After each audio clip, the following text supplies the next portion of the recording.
नमस्कार। हमारे चैनल में आपका स्वागत है। मैं हूं रामचंद्र मौर्य। साथियों, क्या भारतीय संविधान के सामने संकट के बादल मंडरा रहे हैं? क्या भारतीय संविधान को तहस नहस किया जा रहा है? क्या भारतीय संस्कृति को रौंदा जा रहा है? जी हां, आज दक्षिणपंथी शक्तियां इतना मजबूत हो गई हैं और उनमें इतना अहंकार और इतना गुरूर सवार हो गया है कि वो हमारी साझा संस्कृति को, हमारे भारतीय लोकतंत्र को और हमारे संविधान को तार तार करने पर आमादा हैं। साथियों, आपसे एक निवेदन है कि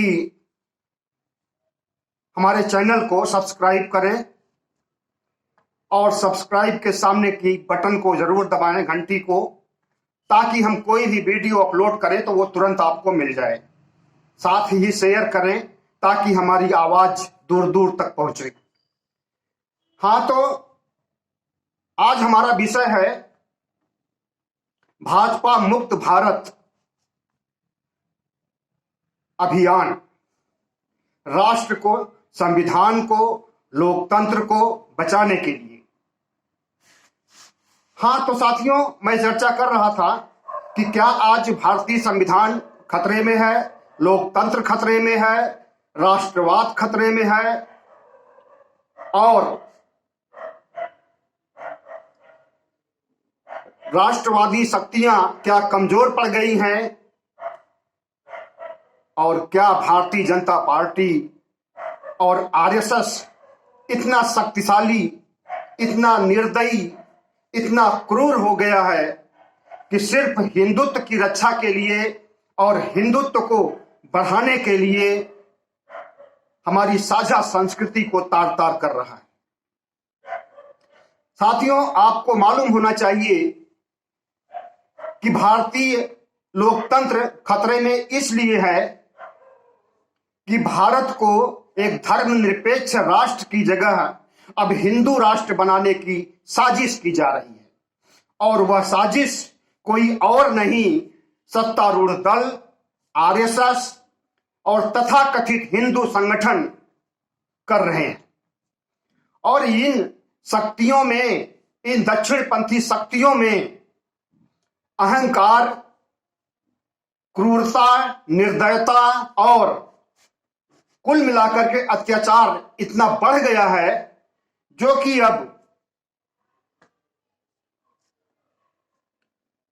जिस पर कि अब कंट्रोल करना मुश्किल नहीं है, लेकिन कंट्रोल करने के लिए और इन शक्तियों पर नियंत्रण स्थापित करने के लिए और भारत को धर्मनिरपेक्ष भारत बनाए रखने के लिए हमें कमर कसनी होगी। बहुजन समाज के लोगों को सोचना होगा और उदारवादी धर्मनिरपेक्ष लोगों को सामने आना होगा। तो साथियों, आपने देखा है कि किस तरह से धर्म के नाम पर, पाखंड के नाम पर करोड़ों, लाखों करोड़ों रुपए, अरबों रुपए पानी में फेंके जा रहे हैं। आज से नहीं, जब से भारतीय जनता पार्टी की सरकार 2014 में सत्ता में आई है, भारत की सत्ता को हासिल की है, तभी से इसका अहंकार बढ़ा हुआ है और दिनों दिन बढ़ता जा रहा है। और इस अहंकार के बढ़ने में उस समय ज्यादा इनका अहंकार बढ़ा था जब 2019 में भारी बहुमत से फिर से इनको विजय मिली है। साथियों, ये वो सरकार है जो कहती कुछ है और करती कुछ है। इन्होंने जितने भी लोक कल्याणकारी काम किए, उसमें से एक भी ऐसा नहीं है जिसे कि जमीनी स्तर पर देखा जा सके। कागजों में जरूर है लेकिन जमीन पर नहीं है। इन्होंने बुलेट ट्रेन की बात की, एक भी नहीं। इन्होंने नोटबंदी की, बहुत बड़ा नुकसान हुआ राष्ट्र को और हमारी अर्थव्यवस्था चौपट हो गई। इन्होंने देश को, देश की जनता को मूर्ख बनाया 15-15 लाख रुपए देने की बात कह करके। और मूर्ख बने लोग जो तमाम शहरों को हाईटेक करने की बात इन्होंने कही थी, आज भी एक कोई भी शहर हाईटेक हुआ है? इस तरह से भारतीय जनता पार्टी ने जो कुछ भी किया है वह सिर्फ आरएसएस को मजबूत किया है, अपने को मजबूत किया है और अपने सभी जिलों में, भारत के सभी जिलों में 5 सितारा कार्यालय बनाने में जो खर्चा किया है इसमें इनका विकास कार्य नजर आता है। बाकी धरातल पर विकास कार्य कहीं भी नहीं दिखाई दे रहा है। और अब इनके अंदर एक ऐसी साजिश रची जा रही है, ये शक्तियां अब इस तरह से एक साजिश रच रही हैं जिससे भारतीय लोकतंत्र के ऊपर संकट के बादल मंडरा रहे हैं। साथियों, दशहरे के दिन सन 1925 में जिस आरएसएस की स्थापना की गई थी वो आरएसएस अब 3 सालों में 100 साल का हो रहा है और इस 100 साल की अपनी उपलब्धि को और अपने कार्यकाल को में वो भारत को हिंदू राष्ट्र नहीं बना सका है, लेकिन अब इन 3 वर्षों में वो जरूर भारत को हिंदू राष्ट्र बनाने की कोशिशें कर रहा है। और अंदर खाने में एक बहुत बड़ी साजिश, एक बहुत बड़ा षड्यंत्र चल रहा है और आए दिन ये लोग हिंदू एकता महाकुंभ, हिंदू एकता स्वाभिमान दिवस इस तरह से मनाने के लिए जो विचार मंथन करते हैं, उस विचार मंथन के अंदर जो बातें होती हैं वो राष्ट्र को तोड़ने वाली बातें होती हैं। अभी 5 राज्यों के चुनाव आसन्न हैं। अभी अधिसूचना नहीं जारी हो रही है। जनवरी के प्रथम सप्ताह तक अधिसूचना जारी हो जाएगी, लेकिन अधिसूचना जारी होने के पहले जिस तरह से सरकारी मशीनरी का दुरुपयोग किया जा रहा है और विपक्ष को परेशान किया जा रहा है, विपक्ष को डरवाया जा रहा है और विपक्ष को नेस्तनाबूद किया जा रहा है, ऐसा कभी भी हमारे देश में 1947 के बाद से नहीं हुआ है जैसा कि आज हो रहा है। सभी राजनीतिक पार्टियों को एक डर सा है कि अगर वो कुछ चुनाव प्रचार करती है या भारतीय जनता पार्टी के खिलाफ आवाज उठाती है तो उसके पीछे सीबीआई, आईडी, इनकम टैक्स, तमाम एजेंसियां पीछे लग जाएंगी। इसी डर से विपक्ष नपुंसक बना हुआ है, जबकि भारतीय लोकतंत्र में विपक्ष की बहुत बड़ी भूमिका होती है, लेकिन उस भूमिका को वो अदा नहीं कर पा रहा है। लोकतंत्र को बचाने के लिए, राष्ट्र को बचाने के लिए, संविधान को बचाने के लिए विपक्ष की जो भूमिका होनी चाहिए, विपक्ष का जो योगदान होना चाहिए वो नहीं हो रहा है। तो ऐसी स्थिति में जब विपक्ष को सत्तारूढ़ दल ने नपुंसक बना दिया है, बिना काम का बना दिया है, बेकार बना दिया है, तो ऐसे में हमें, आपको, सभी बुद्धिजीवी वर्ग को, खास करके बहुजन समाज को, जिनकी अस्मिता के सामने, जिनके अस्तित्व के सामने प्रश्न चिन्ह उत्पन्न हो गया है, जिस बाबा साहब के संविधान पर बड़ा नाच किया जाता है, बड़ा गर्व किया जाता है, उस संविधान को तहस नहस किया जा रहा है। उस संविधान के खिलाफ सारे काम हो रहे हैं।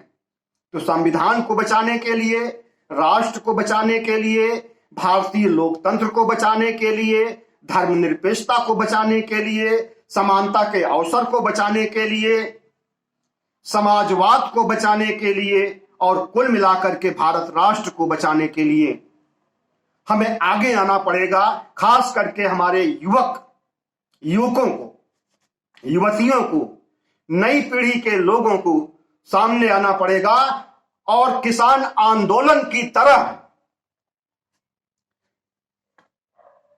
हर व्यक्ति को एक राष्ट्रवादी आंदोलनकारी के रूप में मुहिम छेड़नी पड़ेगी, और वो भी गांधी जी के नक्शे कदम, गांधी जी के पद चिन्हों पर चलकर। हिंसा का कोई स्थान नहीं, आगजनी का कोई स्थान नहीं, सांप्रदायिकता का कोई स्थान नहीं, बल्कि जिस रास्ते से, जिस हथियार से गांधी जी ने अंग्रेजों के खिलाफ बगावत करके आजादी दिलाई थी, उसी हथियार से हमें आज की दक्षिणपंथी शक्तियों से, सांप्रदायिक शक्तियों से निपटना है। हम ये नहीं कहते कि सत्ता को सबक सिखाने के लिए हथियार उठाए जाएं, बम फोड़े जाएं, आगजनी की जाए, दंगे भड़काए जाएं। हम ये बिल्कुल नहीं चाहते, कतई नहीं चाहते। हम इसकी भर्त्सना करते हैं, बल्कि हम गांधीवादी सिद्धांतों के आधार पर आपको सलाह दे रहे हैं, आपको मोटिवेट कर रहे हैं कि अगर अब नहीं उठे तो आपका अस्तित्व, आपका वजूद, आपका देश, आपका राष्ट्र, आपका संविधान नष्ट कर दिया जाएगा। ये दक्षिणपंथी शक्तियां एकाएक कैसे शक्तिशाली हो गई, सर्वशक्तिमान हो गई, इसे आप जानते हैं कि इन्होंने सत्ता का कितना दुरुपयोग 2014 से किया है और अभी भी कर रहे हैं। जब प्रधानमंत्री गंगा में डुबकी लगाते हैं तो इसका मतलब ये नहीं है कि प्रधानमंत्री बड़े धार्मिक हैं और वो श्रद्धावश गंगा मैया में डुबकी लगा रहे हैं। इसका अर्थ ये होता है कि वो ये संदेश देना चाहते हैं कि आप भी गंगा को मानिए, वही गंगा जिसमें आज के 3 महीने पहले, 4 महीने पहले असंख्य लाशें, बदबूदार लाशें सड़ गल रही थी, चील कौवे नोच रहे थे, और गंगा आज से नहीं दशकों से प्रदूषित है। और उस गंगा में नहाने के लिए वैज्ञानिक, डॉक्टर, स्वास्थ्य विशेषज्ञ हमेशा से सलाह देते रहे हैं कि गंगा का पानी न पीने लायक है, न नहाने लायक है, और न किसी भी रूप में वह उपयोग करने के लायक है। और उसी गंगा में जब प्रधानमंत्री डुबकी लगाते हैं तो उसका यह संदेश जाता है पूरे देश में कि जब प्रधानमंत्री डुबकी लगा रहे हैं तो हम क्यों न लगाएं। और जो धर्मभीरु, आस्थामय लोग हैं और ज्यादातर जो अशिक्षित हैं, पढ़े लिखे नहीं हैं, उनके ऊपर यह असर पड़ता है। तो इस गंगा में डुबकी के 2 मायने होते हैं। एक, इनका हिंदू राष्ट्र की ओर पहला कदम, वो कदम ये कि अंधविश्वास और पाखंड को हवा दी जा रही है। गंगा में डुबकी लगाने और एक बहुत बड़ा जश्न करने, उसमें करोड़ों रुपए, 700 करोड़ रुपए काशी में पानी की तरह बहाए गए। और क्या उन रुपयों से आने वाले तीसरी लहर का सामना नहीं किया जा सकता था? लोगों की जान माल की रक्षा नहीं की जा सकती थी? गरीबों की गरीबी नहीं दूर की जा सकती थी? बेरोजगारों को बेरोजगारी भत्ता नहीं दिया जा सकता था? दिया जा सकता था। लेकिन यह सरकार इवेंट वाली सरकार है, मैनेजमेंट वाली सरकार है। जहां खर्च करना चाहिए वहां नहीं, और जहां नहीं खर्च करना चाहिए वहां खर्च करती है। और धर्म के ऊपर, धर्मांधता के ऊपर, सांप्रदायिकता के ऊपर कितना भी पैसा बहा दो, सब वाजिब मानती है। आपको पता होना चाहिए कि जब इलाहाबाद में कुंभ था और योगी जी नए नए मुख्यमंत्री बने थे 2017 में, तो उन्होंने कितना बड़ा इवेंट इलाहाबाद में किया था। 400 करोड़ रुपए कुंभ में खर्च किया था। इलाहाबाद का नवीनीकरण, इलाहाबाद की सजावट, प्रयाग की सजावट, इस सब नाम पर 400 करोड़ रुपए खर्च किए गए। इसी तरह से सिर्फ इलाहाबाद की ही बात नहीं कर रहे हैं, देश के अन्य जगहों पर अयोध्या से लेकर के काशी, बनारस और मथुरा, मतलब कि जो भी इनके धार्मिक स्थल हैं वहां पर पैसे पानी की तरह फेंके गए हैं और फेंके जा रहे हैं। और दूसरी तरफ हमारे स्वास्थ्य का इंफ्रास्ट्रक्चर क्या है, हेल्थ का इंफ्रास्ट्रक्चर क्या है, आपने 3-4 महीनों पहले देख ही लिया था।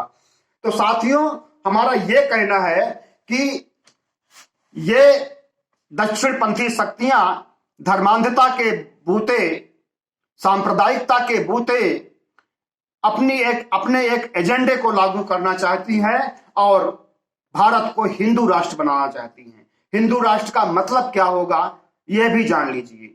हिंदू राष्ट्र का मतलब होगा कि संविधान का राज नहीं होगा, संविधान को कूड़ेदान में डाल देंगे और संविधान की जगह मनुस्मृति आएगी। मनुस्मृति से राज चलेगा और प्रजातंत्र को खत्म करके राजतंत्र, राजशाही को स्थापित किया जाएगा। वही 5000-4000 साल पहले जो होता था, जो अत्याचार होता था, जो कुप्रथाएं थी, गलत रीति रिवाज से थे, सती प्रथा थी, बाल हत्या था और वर्ण व्यवस्था का जहर घोला गया था, वही जहर फिर से घोलने की कोशिश की जा रही है। अब इसको आरएसएस प्रमुख क्या कहते हैं कि हमें तो समरसता लानी है समाज में। समरसता लानी है तो प्रजातंत्र में जितनी अच्छी तरह से समरसता आ सकती है उतनी अच्छी तरह से हिंदू राष्ट्र बनने पर, हिंदू भारत को राजतंत्र बना देने पर नहीं आ सकती है। दुनिया के ज्यादातर राष्ट्र आज प्रजातंत्र हैं, राजशाही कहीं भी नहीं है। और आप हो कि राजशाही लाना चाहते हो, राजतंत्र स्थापित करना चाहते हो, ब्राह्मणवाद स्थापित करना चाहते हो और समाज के बाकी लोगों को, 85% बहुजन समाज के लोगों को, SC ST को, OBC को फिर से नीच बनाना चाहते हो, फिर से शूद्र बनाना चाहते हो और फिर से उन्हें मुख्य धारा से हटा करके गुलामी की जंजीरों में जकड़ना चाहते हो। तो साथियों, ब्राह्मणवाद की जो स्थापना का षड्यंत्र चला जा रहा है, साजिश चली जा रही है, इसे बेनकाब करने के लिए और इसे ध्वस्त करने के लिए हमारे पास प्रजातांत्रिक अधिकार हैं और उन अधिकारों का हमें उपयोग करना होगा। उन अधिकारों में सबसे पहला अधिकार यह है कि सबसे पहले इन 5 राज्यों में भारतीय जनता पार्टी का सफाया होना चाहिए। जहां पर ये सत्ता में है पहले से, वहां से इन्हें खदेड़ा जाना चाहिए और जहां पर ये सत्ता में आना चाहती हैं वहां से भी इन्हें हराना चाहिए। सबसे पहला काम यह होगा। दूसरा काम यह होना चाहिए कि केंद्र में मोदी जी अपने को बहुत बड़ा सर्वशक्तिमान, सर्वशक्तिशाली समझ बैठे और लोकतंत्र को विखंडित कर रहे हैं, संसद को नष्ट कर रहे हैं, विपक्ष को नष्ट कर रहे हैं, संविधान को तार तार कर रहे हैं और जनता का दुख दर्द बढ़ता जा रहा है, खुशहाली छीनती जा रही है। ये हम नहीं कह रहे हैं बल्कि दुनिया भर के आंकड़े कह रहे हैं और इसमें कई आंकड़े तो भारत सरकार के भी हैं। ये हमारी खुशहाली छीन रही है, गरीबी बढ़ रही है, अर्थव्यवस्था डावाडोल हो गई है, चकनाचूर हो गई है, माइनस में पहुंच चुकी है। 2014 से लेकर के और 2021 तक में भारत में जितनी मौतें हुई हैं उतनी मौतें तो पिछले 15 साल में नहीं हुई होंगी। उसमें महामारी का भी योगदान है, हम इस बात को मानते हैं, लेकिन महामारी में जितनी मौतें हुई हैं, लाखों मौतें हुई हैं पूरे देश में, इनके हिसाब से 4 लाख, इनके आंकड़े 4 लाख के हैं। लेकिन जो दूसरे सोर्सेज हैं हमारे समाचार के, सोशल मीडिया है या विदेशी मीडिया है या यूट्यूब चैनल है, सबका ये मानना है कि 45 से 50 लाख से ज्यादा मौतें हुई हैं कोरोना काल में। और इन मौतों के लिए जिम्मेदार अगर कोई है तो भारत सरकार और राज्य सरकारें।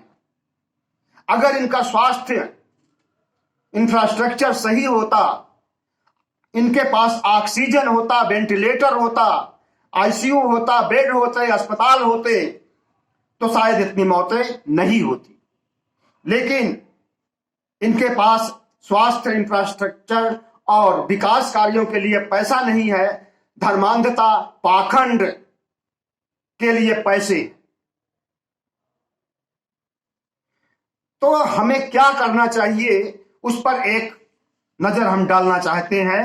ऐसे राष्ट्रीय संकट के अवसर पर जब चारों तरफ से लोकतंत्र के सामने ग्रहण बन करके खड़े हो गए हैं आरएसएस के लोग, बजरंग दल के लोग, हिंदू महासभा के लोग और कुल मिलाकर के सत्तारूढ़ पार्टी के लोग, किसानों ने जिस तरह से इन्हें घुटने पर लाया है, उसी तरह से लोकतांत्रिक ढंग से हमें एकजुट होना होगा। वो किसी भी जाति का हो, नीची जाति का हो, ऊंची जाति का हो, सवर्ण है, असवर्ण है, शूद्र है, सबको एक होना होगा। ऐसी बात नहीं है कि सवर्णों में सब मोदी के ही समर्थक हैं, ऐसी बात नहीं है। सवर्णों में भी इंसान हैं और उन इंसानों का हमें साथ लेना चाहिए। जितनी भी कम्युनिस्ट पार्टियां हैं भारत में, कम्युनिस्ट लोग हैं, उसमें ज्यादातर सवर्ण ही हैं और वे मजदूरों के ही तैसी हैं, गरीबों के ही तैसी हैं, शूद्रों के ही तैसी हैं।